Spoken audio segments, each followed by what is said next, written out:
যারা বলে বেড়াচ্ছে এই তো এত ধার নিচ্ছে, আমি ভেবে পাইনি এদের কাজ নেই, কর্ম নেই, নেই কাজ তো খইবাজ। ওরা জানে না আমাদের এখানে FRBM সিস্টেম আছে।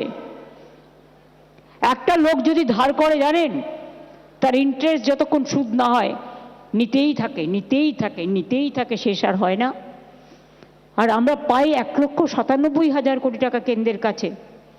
তা সত্ত্বেও 100 দিনের কাজ বলুন, বাংলার বাড়ি বলুন, আবাসন বলুন, লক্ষ্মীর ভাণ্ডার বলুন, কন্যাশ্রী বলুন, রূপশ্রী বলুন, ভবিষ্যৎ কার্ড বলুন, ঐক্যশ্রী বলুন, মেধাশ্রী বলুন, শিক্ষাশ্রী বলুন, ওবিসি বলুন, তপশিলি বন্ধু বলুন, জয় জোহার বলুন, কিষাণ বন্ধু বলুন, কিষাণ ক্রেডিট কার্ড বলুন, বিনা পয়সায় ক্রপ ইন্স্যুরেন্স বলুন, সবটা তো রাজ্যের টাকা।